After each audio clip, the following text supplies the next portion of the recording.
been so exhausted in our grief. Grief doesn't just happen in your heart. Grief 100% happens in your brain and in your entire body. There's not a time in our grief that we're not feeling it all over. Now, for everyone, we don't feel it in the same place. Some of us feel it in our face, some of us feel it in our gut, some of us feel it in our back, but I promise you, wherever you're feeling the grief, you feel it at 100%. Wherever you feel the grief in your body, it is going to be felt at 100%. Grief has the ability to take over every aspect of our lives, not just our heart. And that is the truth. That's the absolute truth. So tonight we're talking about the full body experience of grief, and why. Hey, Barbara, so glad you're here. And why we are so exhausted. A full body exhaustion of grief. That's what we're talking about. Why we're so exhausted.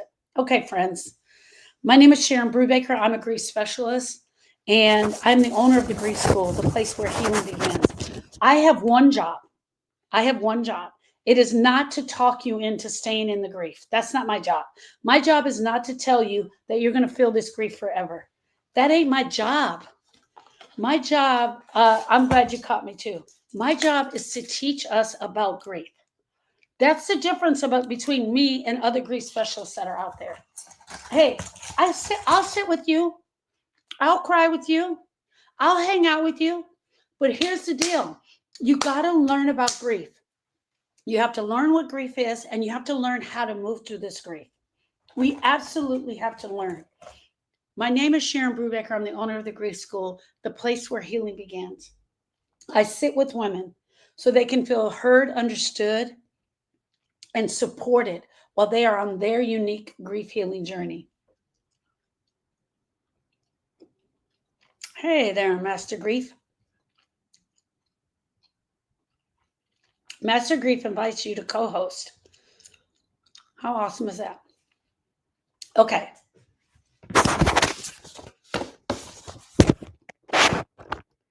If you've been walking around in a fog, if your body feels heavy, no matter how much sleep you get, if you feel like you're whispering to yourself, I can't do this. I can't do this. I can't move this. Why am I so tired? Why am I so tired? Then this conversation is for you. You are not lazy. You are not broken. You are not doing grief wrong. You are not tired because you can't figure out the reason why. You are tired because grief lives in your body. And today I want to explain exactly how and why that matters. Why does it matter to you? Why does it matter to us? Hey, Christy. Hello, my love. Why does it matter to us? Why does it matter? Let's talk about that. Grief doesn't just happen in our heart. You guys hear me talk about this a lot. It doesn't just happen in your heart.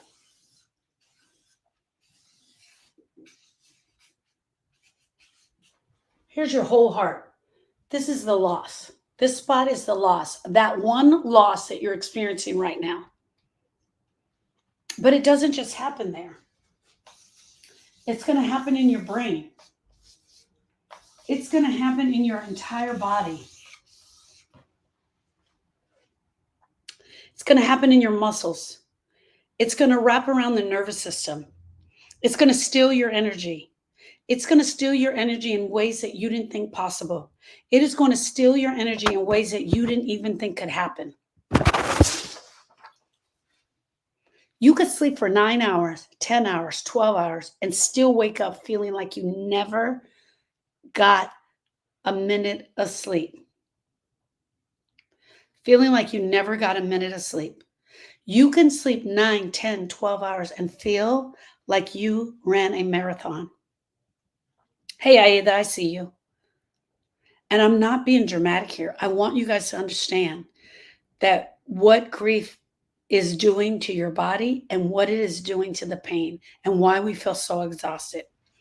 Grief is a full body experience that we experience in our whole entire body. Your body is carrying the weight of the memories.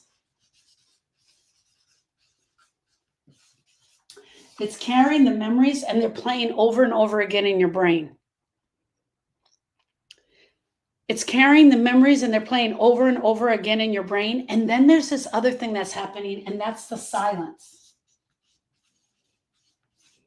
That's the part where nobody's talking to you. They're not talking to your heart. They're not talking to your brain. So you got these memories of your person playing over and over again in your brain, and then nobody over here is talking about it. Every time, I feel like every time you do a memory and you really go into that memory and that memory attaches to your heart, there's like this drain that comes out of you. Whoosh. It's like a whoosh of energy that comes out. Every time you remember what happened, every time you remember what could have been, every time you remember how much you love them, every time you think about how much you miss them, your body reacts like it's under threat. So hear me out. You have a memory. It goes into your brain. Your body's trying to go through this memory, and it has this thought. What? Who? Why? How? All of this is spinning. All of this is spinning in your brain. And then it connects to your heart, and it sends this emotions. And as soon as you have this big flow of emotions, it's like whoosh. Once that happens, the energy goes with it. Because the brain perceives the grief as a threat. So it's like it's trying to run from the threat of the grief. It's your body is trying to run. It has one thought, and that thought is to get you out of this pain. How do I get her out of this pain? How do I move this pain? How do I move this with energy? Hear me out, friends. Did you see all the action that I just did? That can happen while you're sitting on the couch. You're just sitting on the couch. Everybody's watching a show. And you're just going memory, memory, memory, memory. And every time that memory hits that heart and that energy whooshes out, it's like the energy just keeps leaving. Sabby, we're talking about grief energy, and I just started, sweetie. The recap is that we're talking about how we're so exhausted in energy with grief. So a quick recap is that you have a memory. The memory goes to your brain. Your brain starts to send you questions. These are actually questions. What happened? Why did this happen? Who? How? Whatever the questions are. When that runs around, it spins around in your brain, it goes down into your heart. Your heart shoots off these emotions, and every time there's a big whoosh of emotions that come out, the energy is pushed out. Energy is pushed out because the brain perceives the grief as danger, and it's doing everything it can to get away from the danger. That's what causes the exhaustion. And that, my friends, we call grief fatigue. And grief fatigue is real. This is grief fatigue. And grief fatigue is a real thing. And it happens to all of us. And it happens multiple times in a day.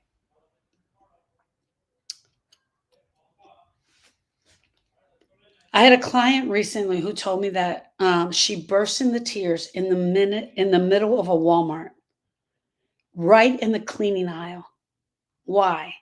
Because she saw a bottle of dish soap that reminded her of her mom. She saw her mom's. Now, I would think it would have been Dawn, but she saw Palmolive. She saw the green Palmolive, and her eyes just fell on the green Palmolive. And right when her eyes fell on the green Palmolive, and she started thinking about her mom washing dishes, Her mother had her grandmother's apron, and she hung it in the kitchen, and she would wear this apron. It was blue. It had little flowers on it. She described it to me, and her mother would wear it in the kitchen all the time. It was her grandmother's, and she wore it because it was special to her. She saw a bottle of dish soap that reminded her of her mom. One moment she was fine, and the next moment she almost couldn't stand in the aisle.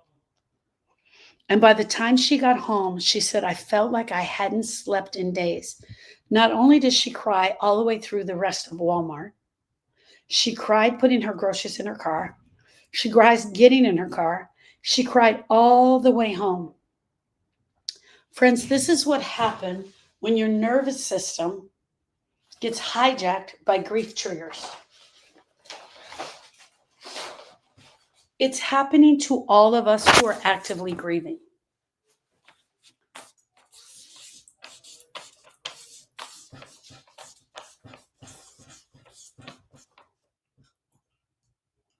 What if I was okay. All righty. Here we are in the Walmart, minding our own business, shopping, walking down the aisle. We're not smiling because we're grievers. We don't get to really have that smile.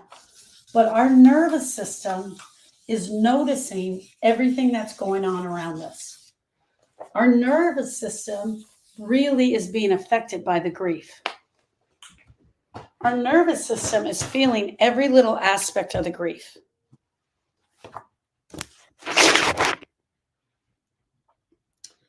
Marianne, hold on. I'll be right there. So what is happening when your nervous system gets hijacked by a trigger? So she saw a bottle of dishwashing soap. All she saw was a bottle of soap. She just looked over and saw the soap on the aisle, sitting on the shelf at the grocery store. This is a trigger. The trigger went to her brain. The trigger sent a memory. Then the brain starts to do its spin. Why? How? What? Who? What? Right? All of those things and more. But that's what we see it doing. Soon as it does that, it sends this to the heart. The nervous system is like, oh no, I can't do this. It all starts from here, which is a trigger. Here's what the trigger can be: a song. It can be a person. It can be an area. It can be an area you're driving in. It can be a time of day. Your trigger can be a time of day. I don't know what your trigger is, but here's the thing that if you guys get any, hey, Miss Kelly, if you get anything from today, I want you to see this. I want you to understand this. The trigger does not have the emotion. For a lot of us, we think that, yes, it could be a smell. Absolutely can be a smell. For a lot of us, we think the trigger is the thing. We think the trigger, the thing, holds the energy. It doesn't hold the energy. You guys got to get this. The energy is held here. The energy is held in the nervous system. The energy is held in the brain. This is just the thing. This equals the thing. That's it. It only equals the thing. The trigger can be anything. And here's the other thing. This is not the enemy. This is neutral. The trigger is neutral. It doesn't have any energy until we get it in our brain and we add the energy to it. You see it, you put it in your brain, it goes to the memory, and then we add the energy. And this is emotion. Now, emotions are sweet, they're sour, they're happy, they're sad. Good, bad, sweet, or sour, that's what they are. Whatever emotion you attach to it is the grief. But all of this is being affected by the nervous system. You're not broken, and you are probably overwhelmed. And your body is doing what it knows how to do to protect you. So let's do a check-in right now. Drop your answer in the comments. What does your grief feel like in your body right now? I call this an emotional check-in. And this is how I want you guys to do it. I want you, if you're actively grieving, to just put your hand over your heart. I want you to close your eyes, and I want you to tell me what emotion you feel. What emotion you feel. I feel overwhelmed. Denise says, I feel overwhelmed. Grief sets in my something in motion. Guilt, sadness, done. I'm done. Sadness, I love done. Wow. Tired, sad, lonely. I feel very tired. Empty, sadness. I feel it and it's heavy. Where do you feel this emotion? Is it in your chest? Is it in your brain? Is it in your legs? Is it in your back? Do you feel it in your heart? Apprehensive, depressed. Hey, Monette. Empty. Where are you feeling it? Where do you feel this at? Oh, in my jaw.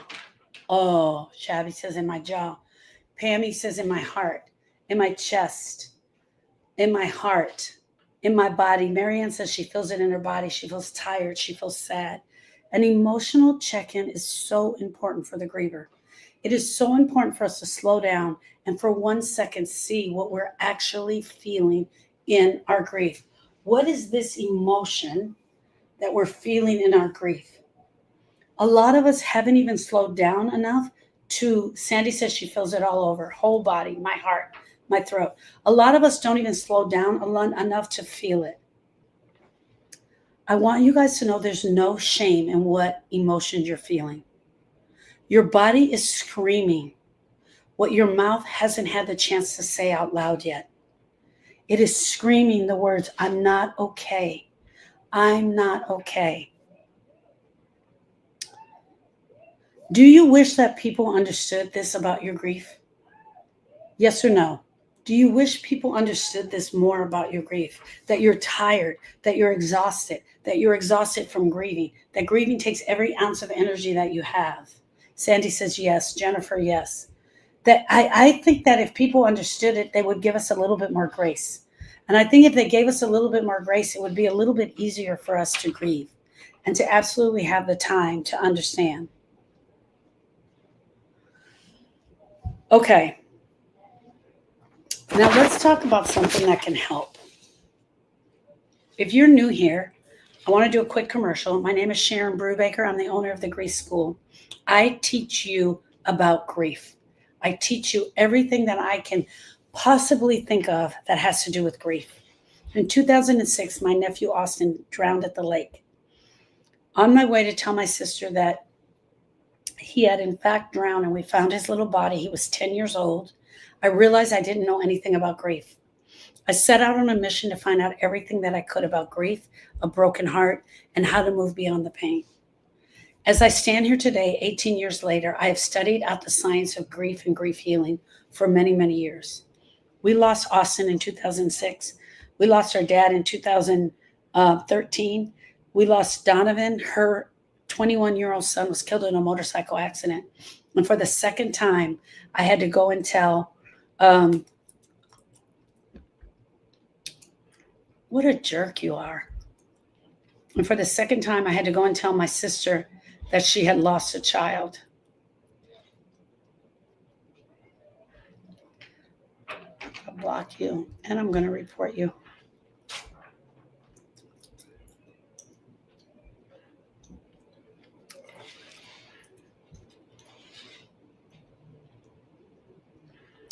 I had to tell my sister, I'm going to pray for him.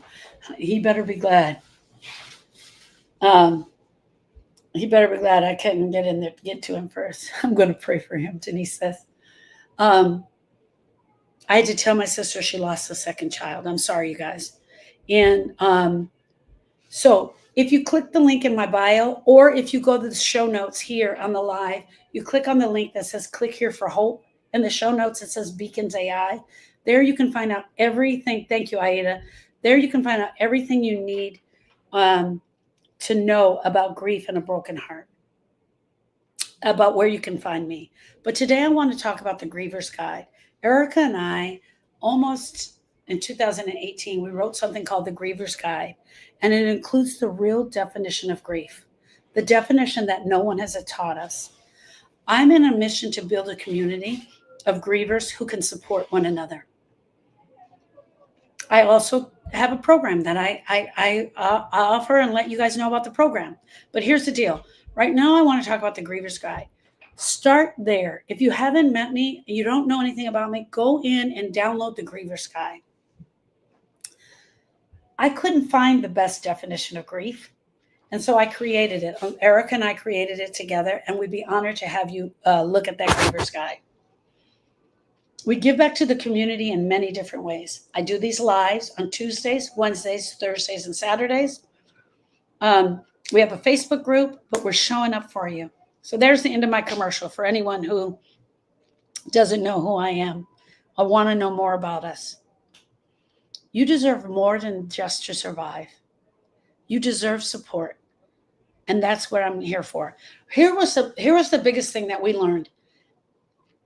There was nowhere to go and learn about this grief thing. There's a lot of places now. I see everybody online. I see a lot of people online teaching. I really do. And I'm just so glad that you guys are here. But in 2006, TikTok wasn't here. Facebook Live wasn't here yet. We didn't have these opportunities. So when I went to the computer, what I found was the 5 stages. And so I have studied out that and other things. And I'm so glad to bring you guys more information about grief. Why rest doesn't feel like rest when you're grieving? Why do we not feel like we're getting the full rest? This is my thought. Okay, you guys? I think it's because our brain never slows down long enough. I think this brain does not slow down long enough. The brain is asking questions. Did I do enough? Did I move enough? Should I have done more? What could I have done different? Maybe I should have picked up the phone. The whole entire time we're grieving, even if we lie down, we still feel wired. We feel anxious. We feel numb. The brain is spinning at 100 miles an hour. That's because the nervous system is stuck in survival mode. It is really trying to figure out how to save you. Friends, one of the things that I teach in my program is that the brain is still very primitive. Even though we've evolved, tell me, the smartest thing that someone ever did was like, let me put water in a bottle and I'll sell it. I still think that's genius. So here we have a bottle of water, right? Someone thought to put that in there. You and I aren't going to a well to dig water out of a hole. We go in the kitchen and we flip a switch and water comes out, right? I got hot right now. I turned the fan on. We turned the lights on. Our world and our lives have evolved. We've evolved, but our brain is still very primitive. Our brain knows 3 things. Okay?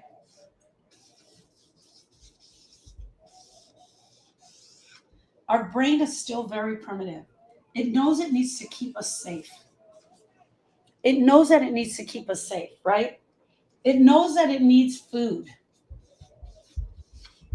We know we need water and food. And it knows it needs rest. Those are the 3 main things that the brain is going to do all the time. It's going to look for food, it's going to look for rest, and it's going to make sure you're safe. It's one other thing that it's going to do in the rush is pleasure. And that also can go into water and food, right? Water, food, pleasure, rest, all of those things. But because the brain only knows these three things, when the brain has to deal with grief, she doesn't eat food, she doesn't eat water. For most of us, it cuts this off. The urge to eat gets cut off. The rest isn't just not restful. The one thing that it will lean to is safety. The grief happens, and the brain's like, I got to keep her safe. The brain perceives this grief as danger. And that, my friend, is coming from your nervous system. It perceives grief as danger. Why wouldn't it? How many of you have come upon a grieving experience and felt fear? You felt scared. You didn't just feel pain. You're not just feeling numb. Your heart is beating really fast and you're scared. Or you're going throughout the day, you're 6 weeks in, you're 6 months in, and the fear just keeps coming up. Or you all of a sudden think about your person and your body jumps. It's fear. It is the brain's connection to the danger. It doesn't know what to do with the grief. The nervous system is stuck in survival mode. It's constantly scanning for danger, even when you're trying to rest. Every memory that goes into the brain, it starts scanning for danger. Even if you're laying down, you're like, oh, I'll go to sleep now. You start thinking about your person. The body is not getting any rest. It is completely moving. Hello, Miss Linda. Okay, hear me out on this. Because the brain is scanning, and it keeps falling on danger. The dishes feel like too much. I can't do the dishes. The laundry doesn't get done. I can't do the laundry. Friends, when I tell you it takes every bit of energy you have just to grieve takes every bit of energy you have. You're not doing the dishes. Simple tasks feel like climbing a mountain. Simple tasks feel too heavy. I can't pick the toothbrush up. I don't care if I brush my teeth. I don't care if I wash my hair. I don't care if the dishes get done or not.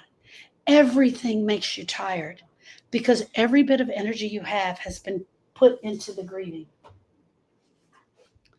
You are not failing, my friends. You are grieving. Grief robs your body of the capacity to live, to feel joy, to feel happiness. You cannot heal the body if the body keeps punishing itself. If the body keeps punishing itself, you're not going to be able to heal it. One of the first things that we got to do, and I say this often, it's almost like I got to knock you out of the spin. One of the first things we got to do to knock you out of the spin is to start talking about it.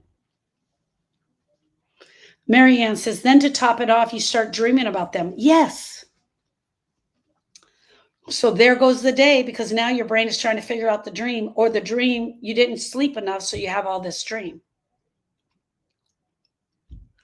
What do you think your grief is trying to tell you? That's the thing you guys need to be working on and you need to be concentrating on. What is this grief trying to tell me at this point? Look at this. When you're working with me, I'm constantly doing check-ins, right? An emotional check-in. Where are you at right now? Where are you at with your grief?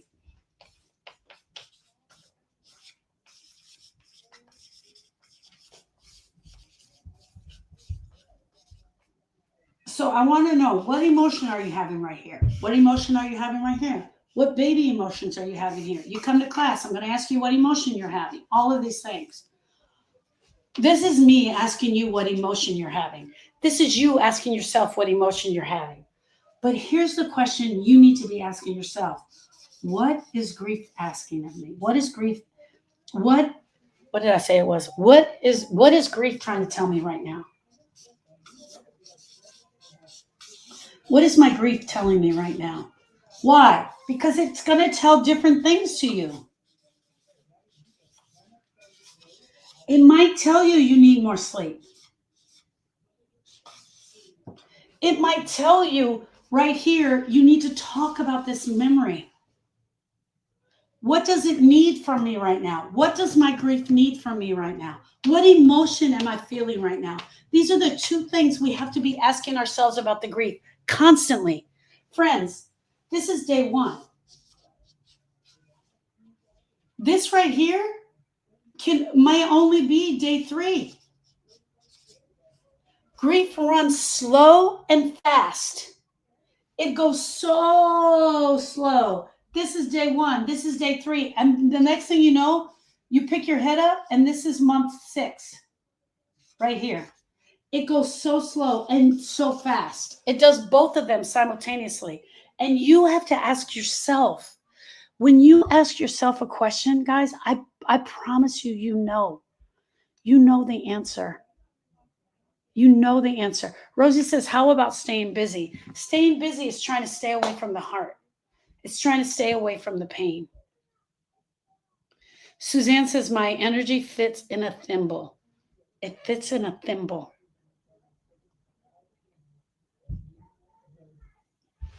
You do not have to earn rest. Earning rest is not something you have to do. You have to allow yourself to stop performing in the grief. You have to allow yourself to stop pretending about the grief.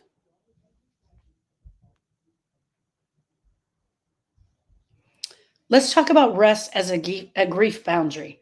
A grief boundary, Lisa says grief is exhausting. It's more than exhausting. It is over-exhausting.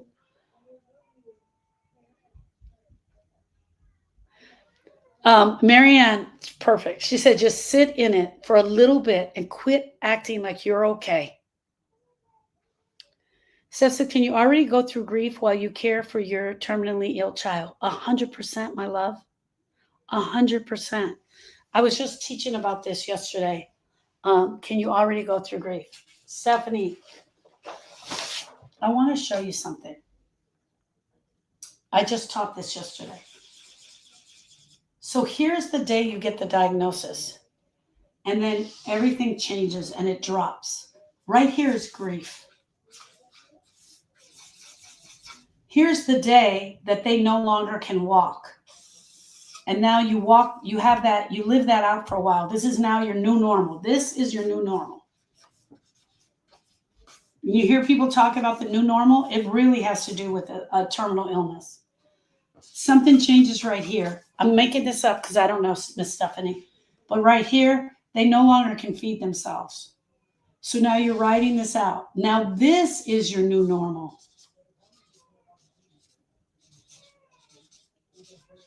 Okay. Every time you're writing out the new normal, every one of these dots is grief. It's an area to grieve. Every time I call my mom and she doesn't understand or she doesn't remember something, my mom's recently diagnosed with Alzheimer's. Everything that happens with my mom is going to be a grieving experience. Everything that happens with your son is a grieving experience. And then we start right here and we write this out. Every one of these dots is a grieving experience. Every one of these dots equal loss. A loss or a change of health, a loss in the situation. It's a change. It's a loss. And we write it out. And every one of those losses equal grief. Hey, Miss Erica, how you doing, my love? So I have the Griever's Guide. I said you can get that in the profile. But every Tuesday, another way that I give back to the community, and I really want you guys to know this, is I teach something called Study Hall every week. It is a 2-hour class. It's a drop-in, drop-out class. It is a grief support group. I call it Study Hall because I'm the owner of the grief school. This is the place where you can get the rest that you need. Why? Because you can come there and talk about your grief. The number one thing to get grief is the first thing we have to do is we have to talk. And then we have to lean. Sounds funny, huh? We have to lean in. Grief sucks. We have to lean into the suck. The third thing that we need to do is learn. You're learning now as I'm talking about the grief, but you continually learn. And in Grief Study Hall is another place that you learn. You talk about what this feels like. You talk about your heart. You talk about Friends, grief is like an out-of-body experience. Like I see myself going through this and I need to talk about it. And then I lean into everything that shows up. And then we learn. And as we're learning what grief is. We're learning what purpose it serves, what it does. And then we complete. And completing is when you do the full review of your relationship. Completing is when you do the full review of your relationship. This was for you, Miss Stephanie. Okay. But the first place is to talk. And we do talking in Grief Study Hall. It's every Tuesday from 1 to 3 Central Standard Time. I want to invite you. Click the link and you can find out everything you need to know about it there. Missing energy doesn't mean you're not healing. Just because you don't have a ton of energy doesn't mean you're not healing. Doesn't mean your body is not doing what it needs to do. Some of us are afraid to feel better. Some of us feel like if I let go of this pain in my heart, if I let go of this thing, if I do the work here and I let go of that, then I'm going to be letting go of my person. If I let go of my grief, then it means I didn't respect my person. If I let go of my grief, I'm going to be judged. People are going to think I don't really love him. And none of that is true, my friends. Because you think feeling better means letting go, it doesn't. I promise you, you will miss your person for the rest of your life as long as you live on this earth. But missing, here's me missing him. And here's pain. Here's grief pain. Here's grief pain. Here's me missing my person. They show up on two different sides of the heart. This is the area I want to help you guys with, the pain. I want to help you with the pain. This part, it's going to hang on for a while. But what happens to a lot of us is we get these two confused. We think when we're missing our person that we're still in grief pain. But if you've done this right, the grief pain should be gone. The missing will hang on for a while. Absolutely. Hey, Paula. You can still miss them for the rest of your life. You can still love. You can still love them. You can still laugh. You can still be in pain and still take care of your body. I promise you this. Grief isn't about getting over, even though people are telling you that. Girl, you need to get over this. How you doing today, Paula? How was today, my love? Grief isn't about getting over it. It's about learning how to live inside of it with less suffering. Grief does not last forever if you do it right. It will not last forever. If grief is done right, it will not last forever.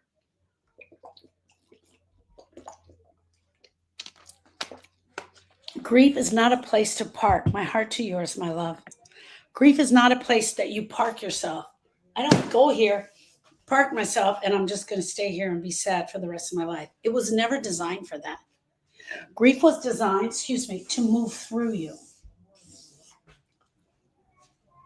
We're supposed to move this grief, not get stuck in the grief.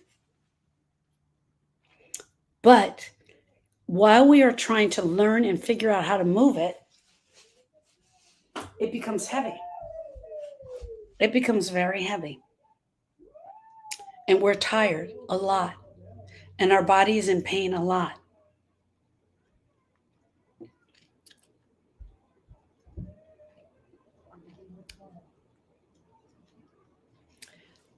I want to ask you guys a question. What is one thing you're going to stop forcing yourself to try and do? Do you know what that thing is? What's one thing you're going to stop forcing yourself to do in your grief? After just hearing this, is there anything that comes to mind that you can stop forcing yourself to do in the grief? I'm going to allow myself to feel. I'm going to allow the emotions. I'm going to start talking more. I'm going to start sharing more. King says, I'm going to stop rushing recovery. Rosie says, I'm going to stop trying to be strong. I love that, Rosie. Someone else asked about being busy. I'm going to stop trying to be busy all the time.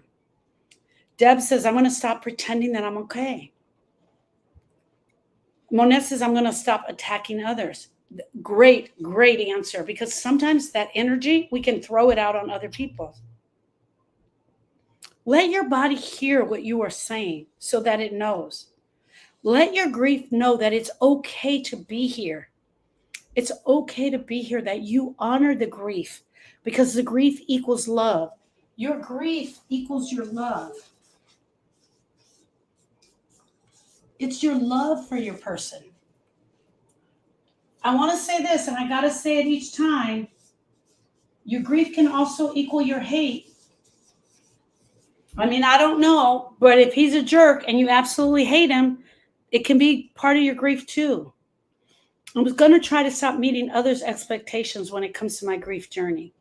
I'm going to stop distracting. Distraction is a way that we absolutely try to stay away from the pain. I love it, Paula.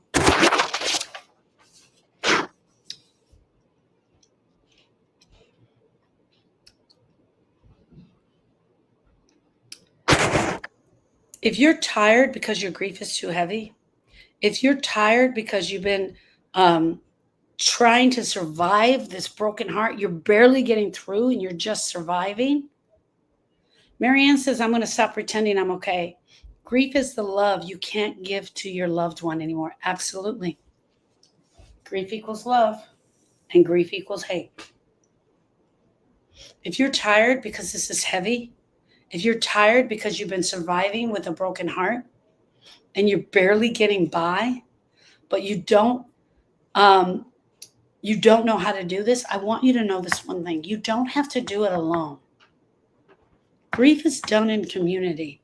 Us coming together in this community is where the grief is absolutely done. It's where we handle the grief, where we talk about the grief, where we learn about the grief. You don't have to keep doing this alone. You don't have to listen to your friends with the advice that is just not helpful. You don't have to pretend like you're okay for them.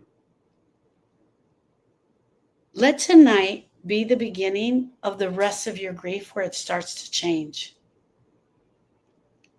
Not just in your body, but in your heart and on your grief healing journey. Tracy says, I'm going to stop saying yes when I really want to say no. Tracy, I don't know. I just put the video out and I gave 3 tips. I actually had 4, but I said, let me give you some advice that's going to help you with your grief right now. And the number one thing I said is say no. Say no. One of the things we do as grievers is we keep saying yes, and I don't know why. I'm going to stop acknowledging how I've buried it and made it stronger. Yes, when we push it down into our heart, when we push this down, it just keeps growing like the blob. It just keeps growing. Okay, friends, tomorrow, I'm going to be doing a live tomorrow. I'm going to stay on TikTok for a little bit longer, but I'm going to do live tomorrow at 1. Am I saying that right? At 1 p.m. I think I'm saying that right. Hold, please. I think it's 1 p.m.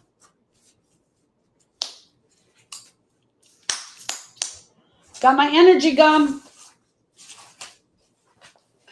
Can't find my calendar. Okay, here we go. Here we go. Here we go. Here we go. Here we go. Miss America. Okay, I'm sorry. 11 a.m. Central Standard Time. I'm going to be back tomorrow. Tomorrow's class, my loves, is also really good. Today's why we were tired. Tomorrow's training is, I'm supposed to have it written on this paper, but I don't. So I'm going to go back and tell you guys what it is. Tomorrow's training is permission to say no. Oh my goodness, Tracy, did you know that's what I was doing? Tomorrow's permission to say no. Grief boundaries that we're going to need for ourselves for Sunday, which is Mother's Day. I'm going to give examples of things that grievers can say no to: calls, invitations, traditions, fake smiles. Did you know you can have a boundary about a fake smile? What is something we can say? And we're going to talk about what's something we can say no to this week. All right. So tomorrow, hear me out. It's during the day tomorrow. The live is tomorrow during the day at 11. If you cannot make the live, it's going to stay in the Facebook group. So make sure you're in the Facebook group so you can see the live and you can watch it tomorrow evening. Tomorrow is my last live during the weekday, and then I'll be back Saturday morning with a live. I'll be doing a live Saturday morning. And oh, Debbie said, you're sick. My heart to yours, love. I'm going to do Facebook. I'm going to do live Sunday morning. I just want to check in with you guys. Aida says most of the time my smile is fake, and that's a pretending. That's a form of pretending. And it's one of the things that holds us back. It's one of the things we have to start saying no to. Oh, Paula says, I bought your sister's book. I've been sending her, when people say that, I've been circling it and sending it to her. Awesome. If anybody's in the Texas area, she is having the book opening on May 21st. I put the post in the Facebook group. It's there. My sister Erica wrote a beautiful book. You guys, if you go to the link, you can get Erica's the link to Erica's website where she's selling the book. Erica is the mother of Donovan and Austin. She lost Austin in 2006. She lost Donovan in 2015. And she wrote a beautiful book about that loss and her marriage and surviving grief and surviving a broken heart. And it's a tell-all book. It's a beautiful book. And all I've been hearing people say is they're absolutely crying. Here's the deal. I haven't gotten into the book yet because I am going to get it. I'm going to get it. I'm going out of town. I'm taking the book with me, and I'm going to be going through the book. But just the part that she read the other day had my heart beating really fast, and I'm so proud of her. She's an amazing sister. Her name is Erica, and if you click the link, you'll see the link to her website where you can go and order the book. All right, my friends, I'm going to be saying good night to you in the live. I see you. I am you. I am a griever, and I want you to know that I'm going to be giving you as much information as I can to help you on this grief healing journey for you so you can feel supported, heard, and understood. All right. I'll see you guys tomorrow at 11 a.m. Central Standard Time. Okay, TikTok, I'm coming there. Thank you.